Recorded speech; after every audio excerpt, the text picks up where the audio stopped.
Is Guardian Radio, your station for up-to-the-minute news, intelligent, interactive, and engaging conversation. 96.9 FM. The views and opinions of the hosts and guests are their own and do not necessarily reflect the position of the management and staff of Guardian Network.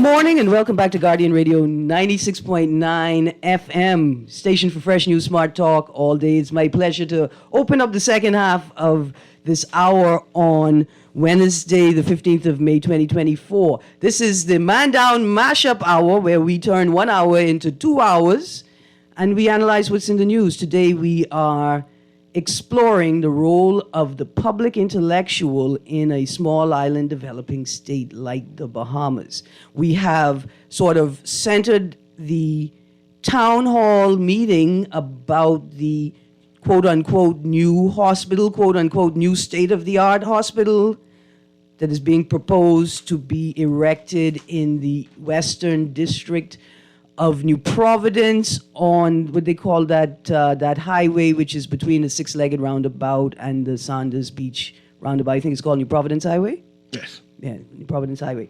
And so we are exploring the role of the public intellectual in juxtaposition to that conversation, and maybe, hopefully, with some time, in juxtaposition to a conversation about, we're coming to you right now, caller, to the event, the masterclass series lecture, Return to Idealism, and maybe even in the context of the cannabis debate.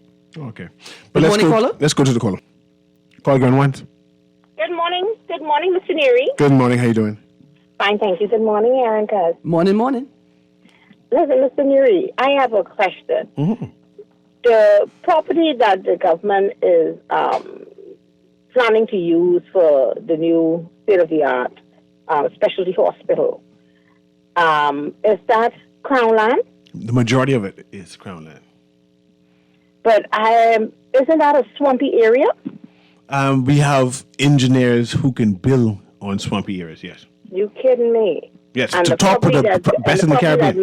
That minister proposed for the young people that get back in the day, was the engineers couldn't do nothing with that, but they could do something with this? They have learned their lesson, and we have intellectual engineers now.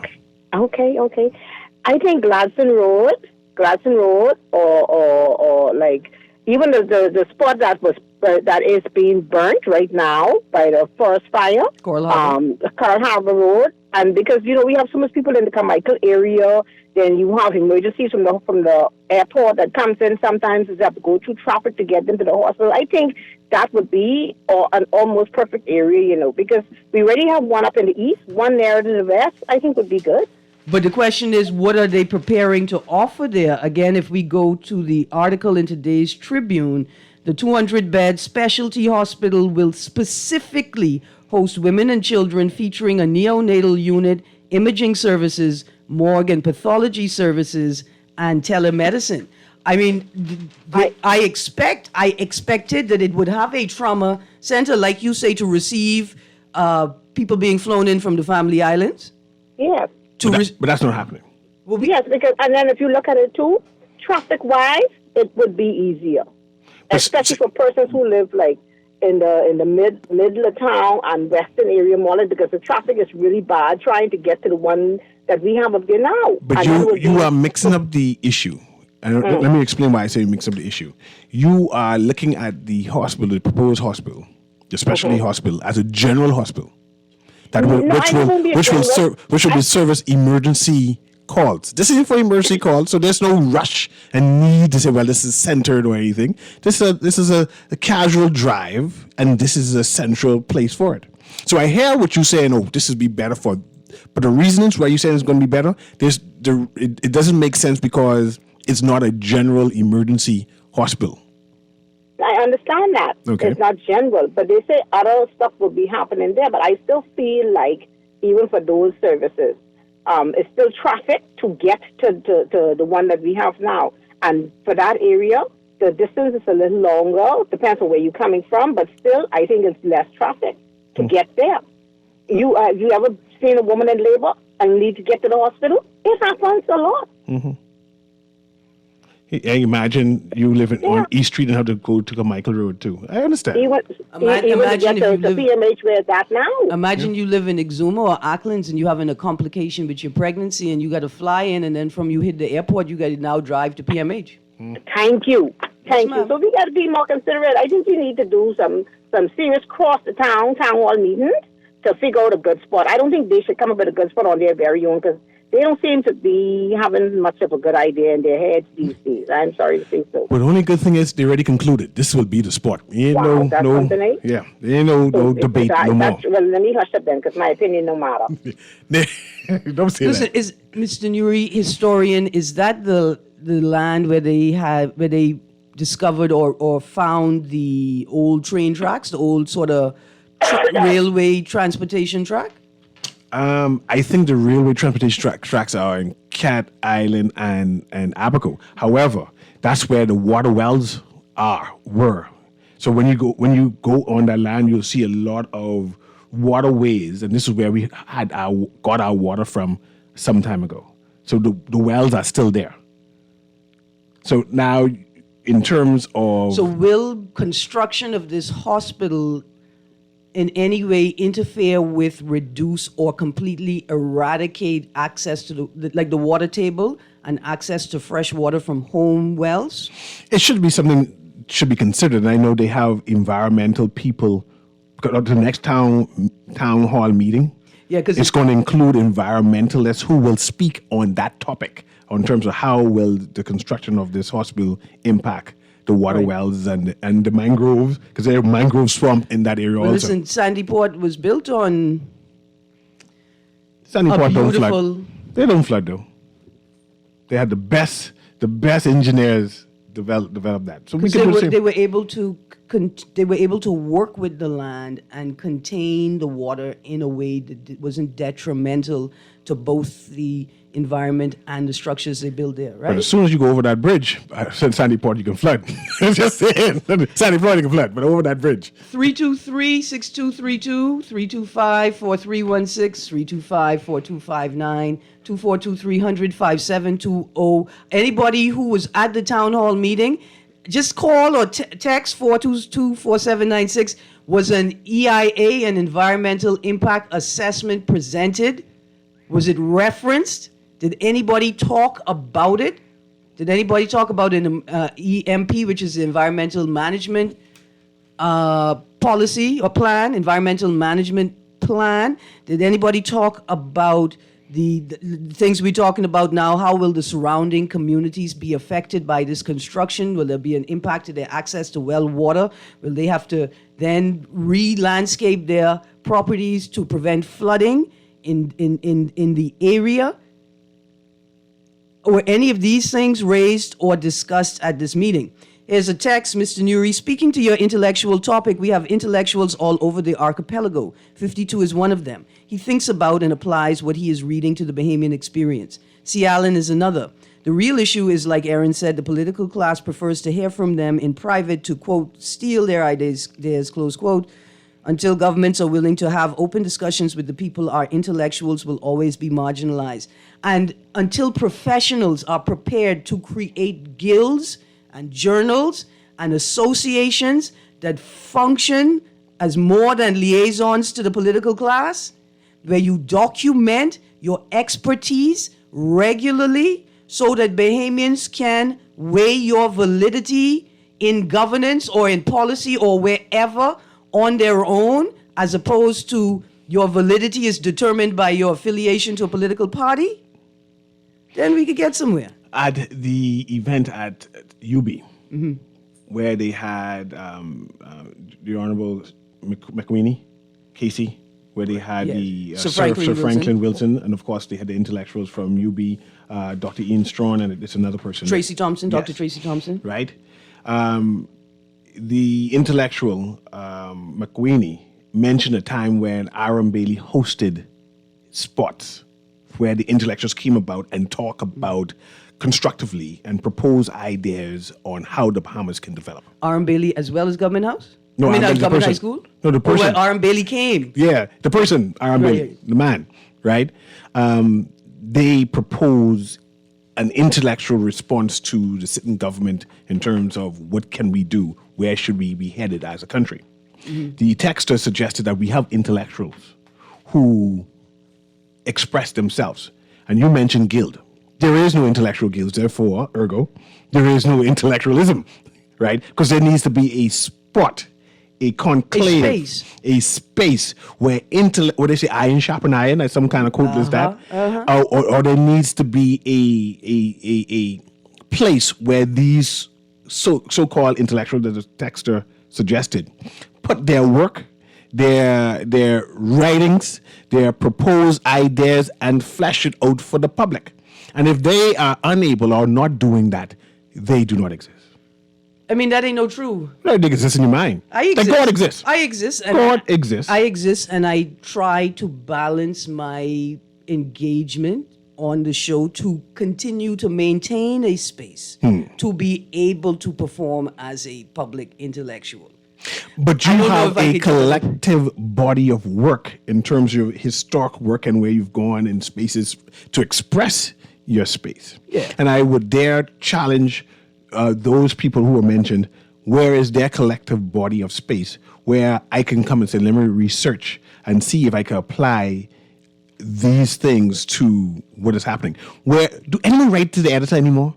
Yeah, do we have, I mean, with their name attached now? Yeah. If they have no name attached, they don't exist. That's another question, Yeah, right? they don't exist if their name is not attached. You got to have your name attached to it so I can respect you as the individual. That's the question. If a name is not attached to your work, are you truly a public intellectual? No. If You you're come and give writing it. anonymously, you're writing under a pen name, can you be deemed a public intellectual? And can you call yourself a public They're intellectual? just soothing your ego. Well, That's what soothing you. That's all it is. Let's go to today's Tribune. Letter to the editor. In today's Tribune, a tribute to Loftus Roca by Latrell Ramming. Is the Government Afraid of Questions by Jay Palmer.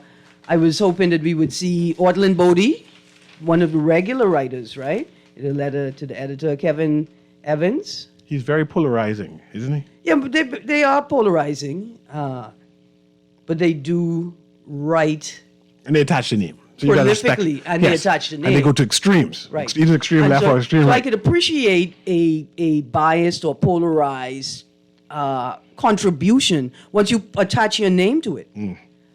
But there's a serious question of, and I think I took the time to try and frame it. Well, I can read this text in the meantime while you look, right? Say, all of this is interconnected. The entire system called the Bahamas is broken. One man was placed in charge for ensuring that all of the parts are realigned and working smoothly together. Anybody know if the PM out of the country again? Oh, Lord Shade. If he's in the country, does anyone know if he knows anything about anything? Can he answer one question? System Bahamas is broken, and every 5 years another group comes in to take a shovel and put us in deeper in the hole. I'm hoping that Michael Pintard presents his action plan and associated bills before the election to get us out of this mess, not the least of which is to stem the tide of illegal immigration and forged identity documents. And I guess that's a lot of political pandering there, but I understand the frustration of the person. Also, if you saw the article in The Guardian on the 13th of May entitled Nearly 180 Questions Unanswered on House Agenda. This is a government who came in and said they're the government of being transparent, you know.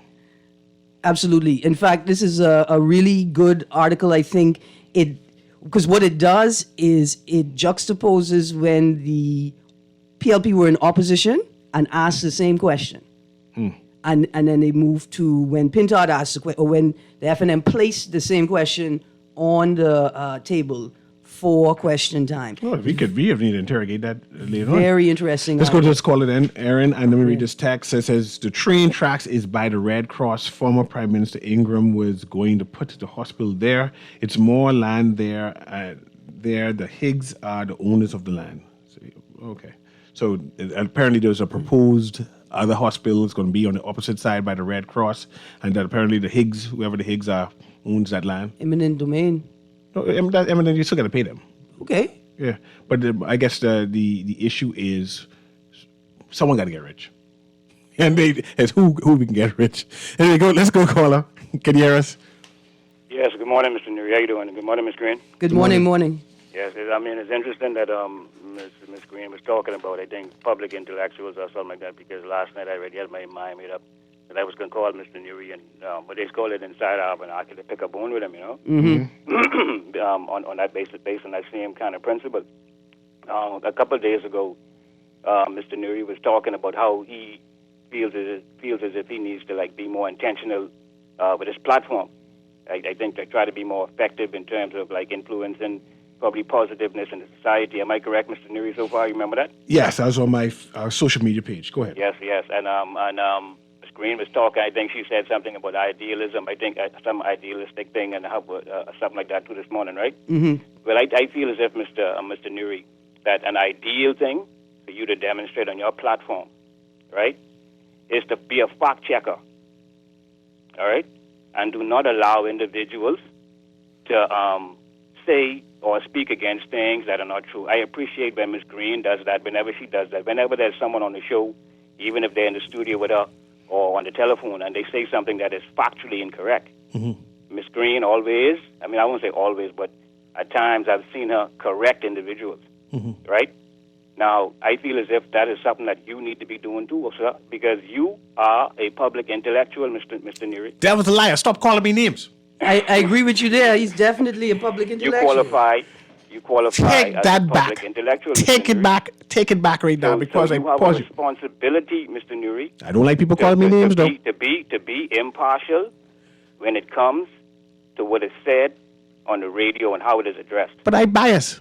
You can't say it then. But then even if you bias, still try your best, Mr. Newry, to try and say when something is fact and when something is not. The devil's a liar. All right? But I appreciate you very much.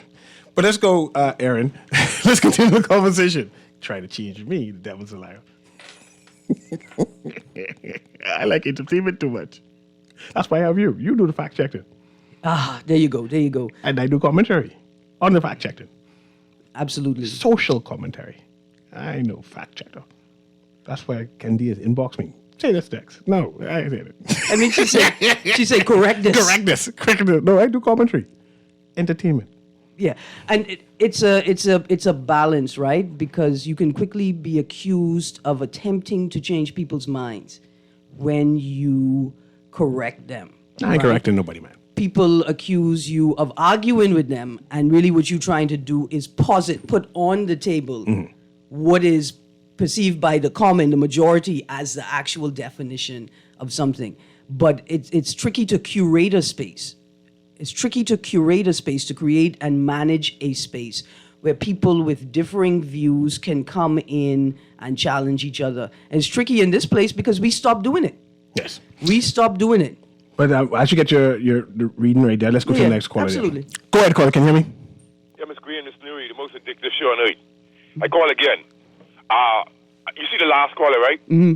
I like that dread. Listen, he said something very important. He always, you see, when people call and they open up the minds of others, that's what counts. So I would appreciate the fact checker because I've been dubbed maybe iconoclast, whatever, but it's a different type of critique, right? Mm-hmm. Where I critique the status quo because every time they send me down a rabbit hole, I find something contrary to what they're telling my brothers and sisters in the public. Now, for me, having read Michael Sanger's books and writings and eugenical narratives, and then I knew that one of the concepts they had, right, from the 20s and 30s, right, was to use the healthcare system to get rid of the poor. So Hitler had a thing they call the final solution. So I don't hate the Jews, and I don't mind their views, but I can tell you this. We face the same problem as them. They wanted to get rid of Jews, and they wanted to get rid of blacks. Now, here's where the problem lies for me, all right? Let me use their data and their charter against them. It is said that 80% of the population doesn't have $1,000 in the bank, right? Mm-hmm. All right. So what that simply means for me, whether it's doing it unwittingly or wittingly, it doesn't matter for me, okay? What it means is the affordability of healthcare directly relates to the suffering and dying of poor people. So some people put on a plastic smile, what we call a crocodile smile. So whilst they're smiling in your face with a photographical, psychological psyops, their intention is to get rid of the poor by getting rid of the poor, using the healthcare system. That is the final. I call it the final solution. That is their solution. So one of the deception is making it look like you're helping the poor, but really insidiously you're getting rid of the poor. And even if any of you, like I said, whether it's willingly or not, you're getting rid of the poor because the affordability of the healthcare system is intentionally or unintentionally doing it. So I don't have to worry about you say I'm incorrect or not. But the fact is, it is doing it. Okay? With the amount of dog food is coming into the country and the poisoning of the people's minds, body and soul. Listen to me, man. All right, let me give you an example. I said that. Having said that, what it means is once you cannot afford healthcare system, you don't deserve to live. And that is the message I'm getting, okay? I don't need people to agree with me, no. That's the problem with us. We are weak and pathetic, and we're looking for congruence all day on the plantation. It doesn't matter for me. Just like the pandemic. What the pandemic did, it impoverished people, lose businesses, lose houses, etc., and lose lives. So that was the intention of the pandemic, whether they believe it or not. I appreciate that 52. I appreciate the 52. All right. But go ahead, Aaron. So I got a question here from our conversation, and the question is, Mr. Newry, what are the implications of universalizing the discourses of the North American scholars? Let me bring that into this context here, right? Let me tell you what I'm thinking about. I'm thinking about the way that our governance models operate, right? We seem to be adopting regulatory and policy practices from developed nations without actually interrogating an accurate or more authentic application to a Bahamian dynamic. Our leaders are just mimicking and mirroring North American policies without actually determining if they can work here in the Bahamas in the ways that they are being applied. And many people get left to the side when that happens, right? 52 is talking about a real thing that has happened on the planet, a deliberate act to reduce population sizes, right, through this wild healthcare system. I'm going to put on the table that perhaps what we're looking at is more incompetence than malfeasance, because we continue to adopt models that A, we don't understand, and B, we don't understand ourselves sufficiently to be able to apply those models to our current dynamic. Then I'll challenge you. You talk about models. Have we had any public intellectual come up with an independent model to say this is what we should do, this is where we should be, and then hash it out to see the feasibility of it? I'm saying that everything that we have adopted for the past 50 years is something come out of country that we say this looks good. Every time we talk about improving our educational system, improving our governance, right, improving our social care, we say we go out to bring it back in. It's nothing that is germane to the Bahamas that we create and craft a system, right? Even in terms of our religions, even our religion is external coming back into the Bahamas, right? And then you claim that we have public intellectuals here, and I said I don't see it. We do have public intellectuals. I mean, but then maybe you're right. I could only speak for myself. I'll say we have a public intellectual. But then I know Pat Ramming is a public intellectual. And I know Pat Ramming writes regularly in the papers, right? And I read Pat Ramming's work and the work of others in editorials. We have Alicia Wallace. Alicia Wallace presented a statement that her organization co-crafted with the Caribbean Feminist Network, addressing CARICOM's approach to the Israeli-Hamas conflict and the treatment of Palestine by the global community and Israel in particular, right? We have those people now. I will say that I am remiss, and I really do want to create a space where I bring the contributions of the public intellectuals from newsprint into a conversation into the public domain. But I started to do that with Pat Ramming. You could hear new language around tourism. This is what I've gleaned from Pat Ramming's work as a public intellectual, right? And so they are there and they exist, but it is we, the people, who refuse to acknowledge their value and ensure that they continue to have a space. Whenever some politician gets up and says, why are you listening to them? Obviously, they are part of the opposition. The public must get up and say, listen, even if they are remotely affiliated with the opposition, they making sense. Let them speak. At the very least, we will listen to them. Let's go to the caller, but I want to mention this, that last night the minister mentioned that the Gladstone proposed site floods also. And that the same concerns that the residents of the Chippenham Grove area is having right now, she's sure that the residents of Gladstone Road would have had the same issues. So they made a decision to say if they go into the Grove Chippenham.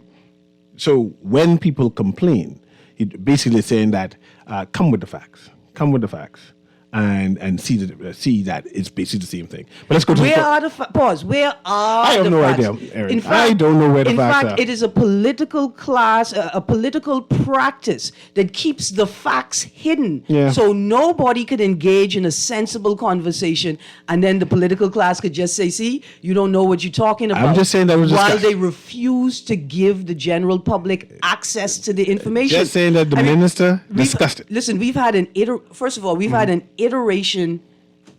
We've had this statement from Prime Minister where now settlements determined by courts and by judicial systems can be kept confidential.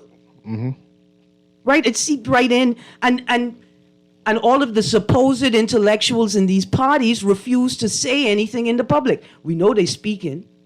We know they're talking to each other in private in their little WhatsApp groups and their little cigar room lunches and briefings. And then when they go vacation and celebrate birthdays, we know y'all are speaking, but you're not speaking in the public domain, and thus you should not be regarded as public intellectuals. Anyway, I see the phone blinking. and then I want to go to a statement by Dr. Sands. I want to talk about the lack of public discourse around the creation of a cannabis industry. And back to return to idealism. I want to kind of talk about cannabis industry, man. We talk about it all the time. But go ahead, caller. No, we don't. You don't? Go ahead, caller. Can you hear us? Caller going once. Producer, that going through? Hello, can you hear me? No. Okay, you can call us again, 323-6232. But go ahead. What else you want to talk about, Aaron? Okay.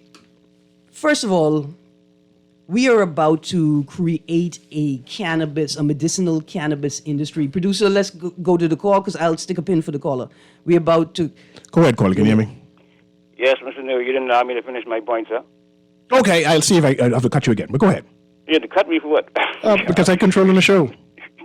And then you interrupted me. Anyway, look here. All right, Mr. Newry, look here. Yesterday, I made a statement yesterday, right? This is the one with Haile Selassie being God? God. I didn't say anything about God, Mr. Newry. Just making sure that he's not God. Just making sure. Yeah, I didn't say anything about God, Mr. Newry. Go ahead. You see, it's a shame, though, Mr. Newry, right? Especially coming from an individual like yourself, it's a shame because the other day when you were talking about eating the cake, and you were saying that people, it's good that you know history. I thought that you might know history. You know what I mean? And if you're familiar with World War II, then you would know who the participants were, and you would know the circumstances behind World War II. You understand? And on top of that too, like being that you come from SAC, like I graduated from St. Augustine's College also, Mr. Newry. You know what I mean? So I'm a little disappointed in you from that aspect also, you see, because you were talking about how at St. Augustine's you all had certain information and certain subjects that I don't remember having when I was there. So I mean, but you had them, so I expect you to have a little more knowledge and be, like I said before, but I would expect you to bow to what is objective truth, Mr. Newry. And Make you it know, quick. Mr. Newry, you should know, Mr. Newry, that the King of Kings title itself, just the title This Haile itself. Selassie again? Wait a minute, Mr. Newry. Wait a minute. I didn't say anything about Haile Selassie. I said Who's the this king? Only Jesus, King of Kings? Wait a second, Mr. Newry. But if you don't want to say Jesus, King of Kings, I gotta Mr. cut Newry, you. Mr. Newry, Because Mr. you're talking Newry, blasphemy. But Mr. Newry, I'm talking about where the title came from. I ain't worried about the title. You I just want understand? to know who the I'm talking person is. about- Is it and Jesus? Ethiopia is the Just reason the title see, exists, Mr. blasphemy. And that's why you vex him. understand? Just And so then, because Mr. I Newry. say Haile Selassie is not God, you're mad. Mr. Newry, I didn't say anything Then about being God, Mr. Newry. I didn't acknowledge say that anything Haile about Selassie being is God. not God, and we continue the conversation. didn't- Just say it. Mr. Just say it Newry. out loud, and we continue. Mr. Newry. No, I just didn't say it out loud, and we'll continue. Say what else? That Haile Selassie is not God, and then we continue. Just say it, and then we continue. What kind of? Just say what it. kind of? No, just say wait it. a minute. Wait a minute. What type of? What you call that thing? I forget prerequisite. I just say you say it and we continue the conversation. But you trying to drive me to hell, and I refuse to go down to hell. Hell with you. By asking you what devil is a liar. Truth, Mr. Newry. Rebuke you in the name of my Jesus. By asking you what is historical truth, Mr. Newry. I know historical truth. You trying to say Haile Selassie is God, and I rebuke you in the name of Jesus. If you open up an encyclopedia right now, Mr. They will Newry, say that Jesus is God and say Haile Selassie is not God. You rebuke you. Mr. Newry, you can interpret whatever. I didn't interpret nothing. I just know that Jesus is God and Haile Selassie is not God. Mr. Newry. Go ahead. Mr. Newry, in 1930...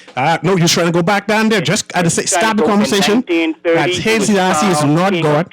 Don't worry about that. Jesus was crowned that in 2000, in the 2080. We're talking in his calendar. I ain't talking entertaining nothing else. Mr. Newry. You're talking devil talk.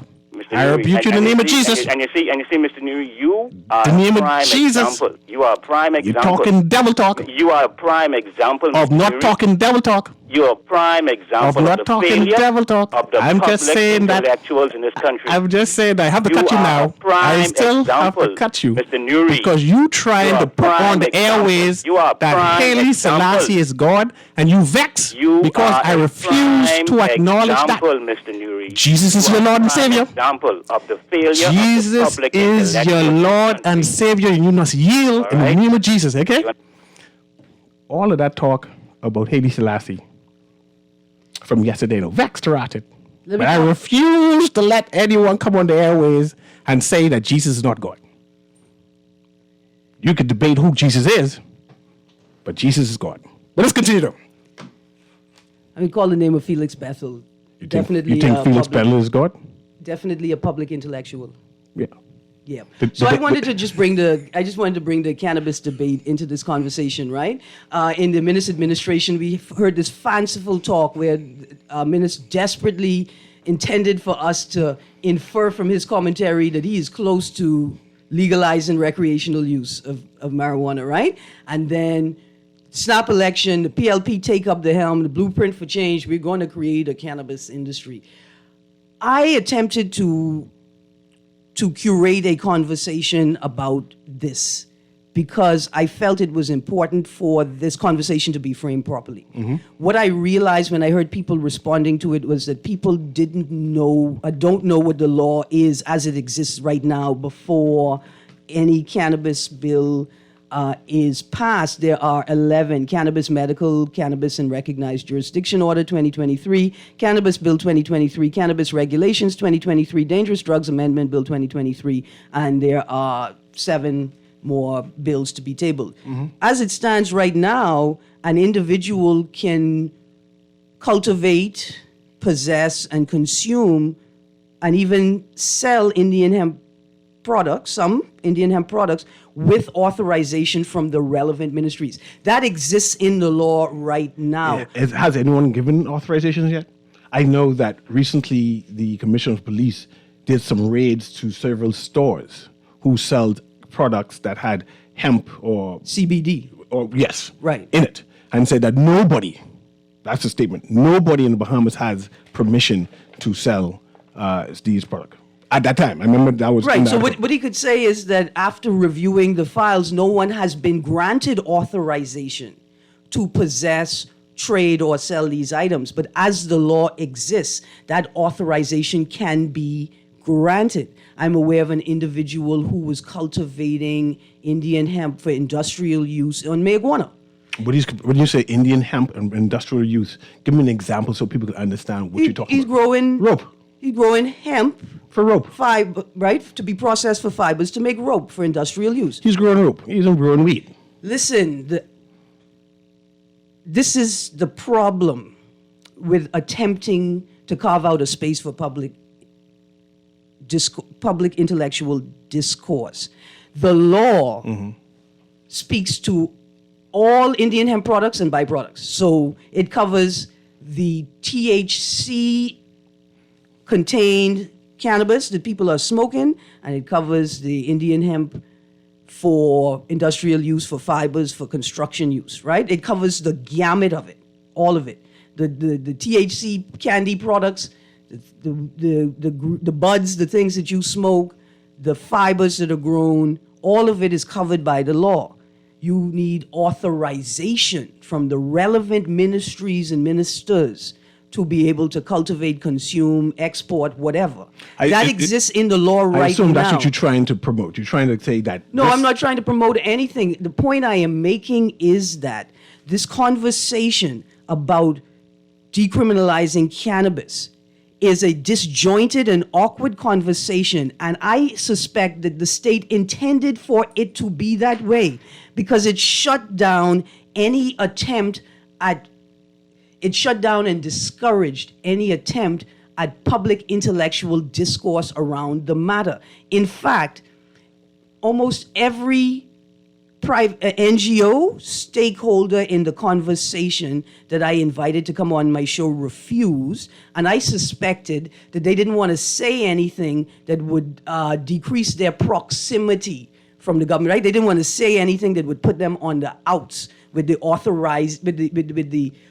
authorizing agencies. I would say something contrary. I would say the persons that you invited weren't prepared to discuss it because that's not their angle or their pursuit. They're not talking about the Indian hemp, which makes rope, because they're not interested in that trade.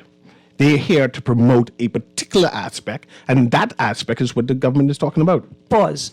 I wasn't crafting a conversation about a particular aspect. As a public intellectual, I'm attempting to create a space where we can interrogate all of the issues surrounding it. So I'm sitting here realizing and knowing deep in my heart that this talk from the Minnis administration and the initial talk from the Davis administration had nothing to do with decriminalizing or legalizing for recreational use, because people can already seek authorization for that in the existing law. Which people?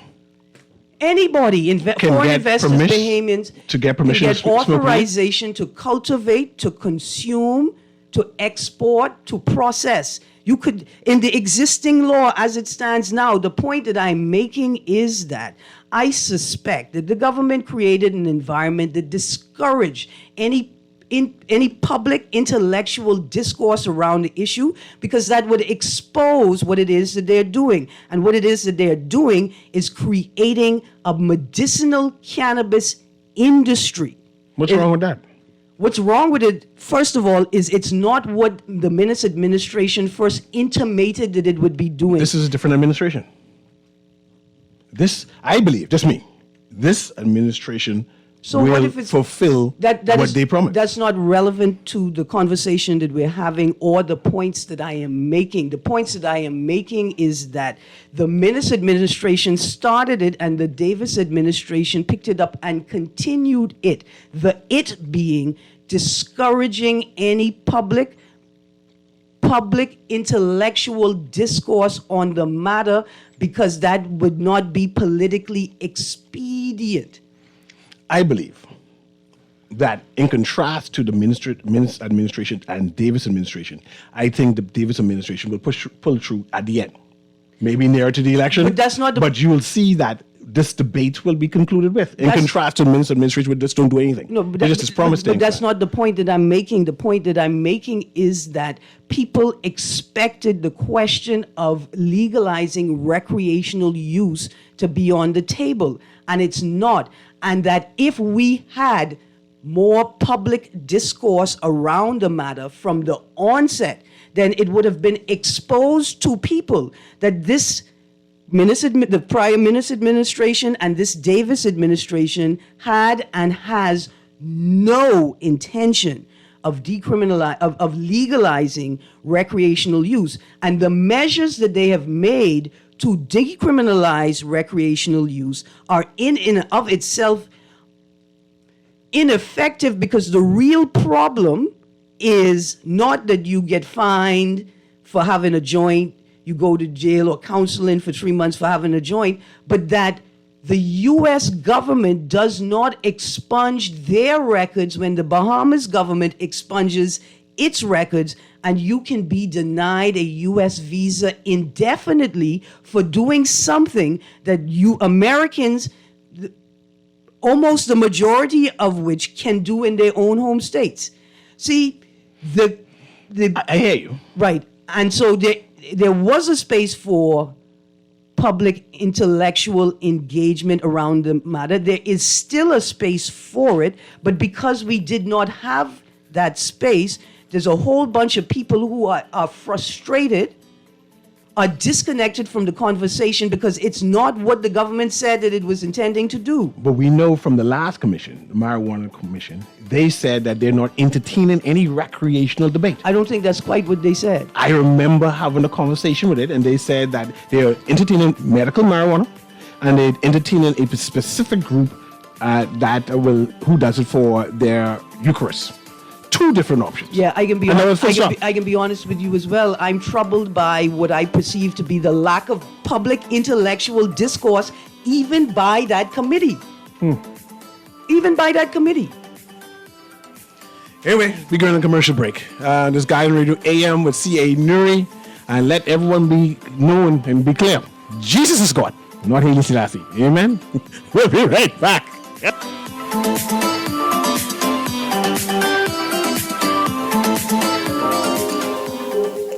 Love the show? Want to give your support? Become a sponsor today. Call 302-2300 for our rates and packages. That's 302-2300. Become a sponsor on Guardian Radio 96.9 FM. Fresh news, smart talk, all day. For fast, reliable, and impactful printing services, look no further. Let Printmasters bring your masterpiece to life. We stand by our quality products that is second to none. Our affordable pricing and friendly, efficient staff makes Printmasters the ultimate choice for all your printing needs. We can deliver any type of printing services, from banners to booklets to business cards. You name it, we can print it. Let Printmasters bring your masterpiece to life. Located in the Nassau Guardian Building, telephone 302-2361.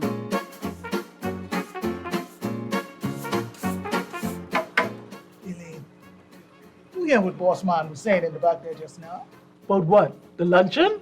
Why you always worried about food? No, about how we gotta pay a little more for national insurance. Mildred, you talking fool. I can't afford to pay that. And you always crying palm out. Ain't gonna be much. Boss still gotta pay. 1st of July 2024. I think that criminal benefit is what did help my boy Tony through the pandemic. That same unemployment benefit. And guess what? What? Susan, I think she'd get a pregnancy benefit, eh? You mean maternity benefit, eh? So now, we gotta do our part to make sure we get our pension. All right. For more information, visit nipratencrease.com. This is Guardian Radio 96.9 FM. Fresh news, smart talk, all day.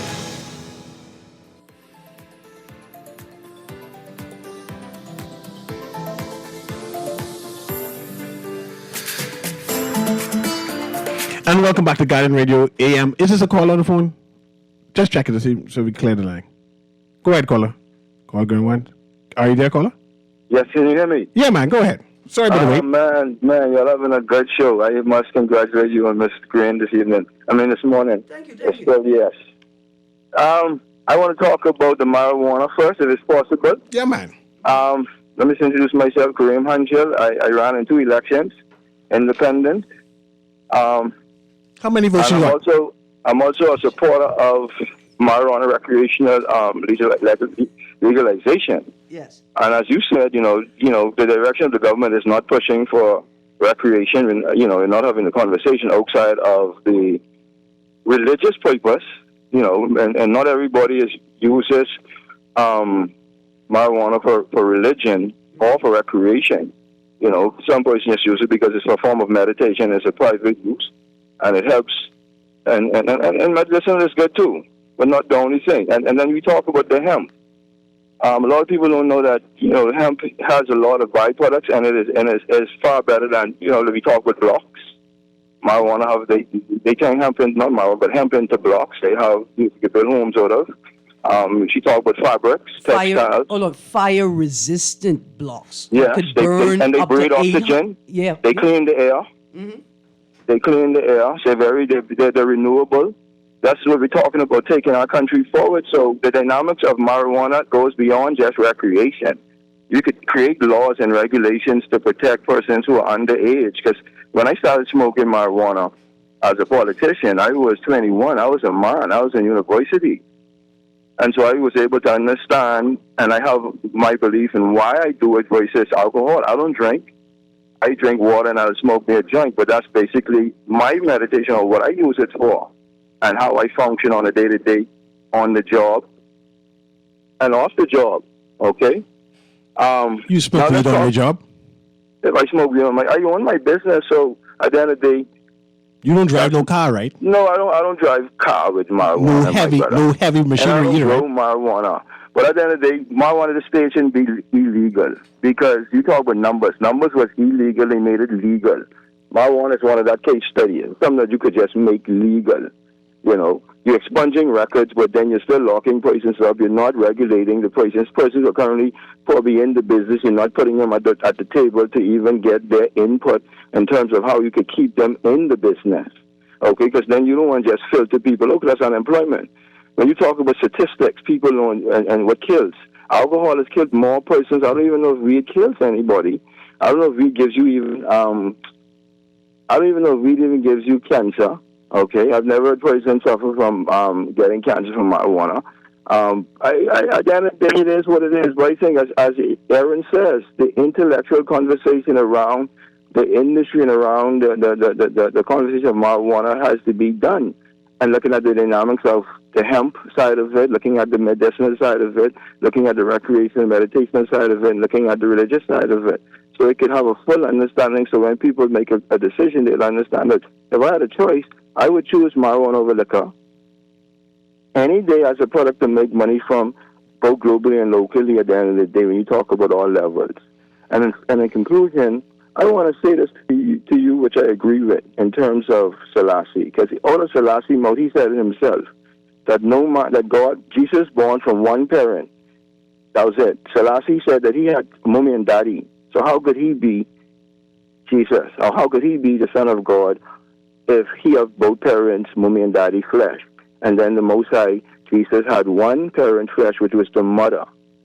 He said that then that's why the problem was inside Jamaica when he went there, because they over there have him as God when he know that's not no truth. But due to, like you say, the wars and all these things that Mussolini and all them conspire, and the Queen and all them conspire to destroy a black king, because he was also married and he was faithful to his wife. So he followed Black Jesus Christ when he switched from his original religion. When he died, he followed Black Jesus. Selassie. Okay, so at the end of the day, he ain't God, and he knows this. But them who won't continue to say he's God have to then seek judgment for themselves, as you said. But Jesus is Lord, my brother, Yahshua. Anyway, everybody have a good day, and I hope to hear from you all soon. Blessings and be safe.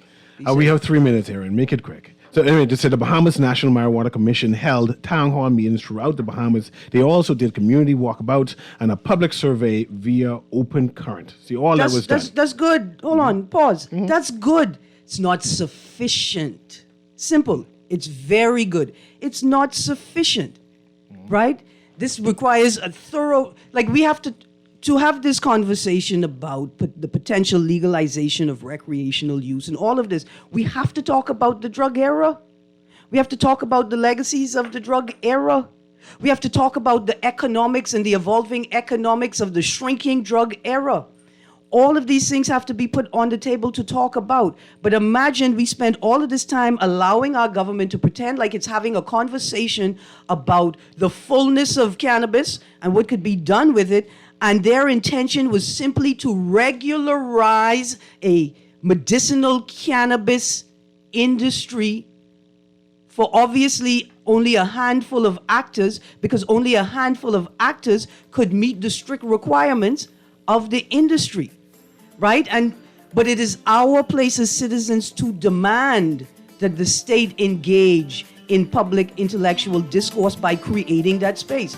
Don't just let Frankie Wilson and Sean McQueenie talk here and revile about how they used to invite all the great thinkers to come to their Unicall meeting but now they refuse to meet with young people and to meet with great thinkers. They just presume that we all go tune into them whenever. We gotta go, Aaron. I'll make space for you Friday to talk about that again in this hemp thing. This has been Guardian Radio AM with CA Newry. We gotta go to the news right now. Have a wonderful day.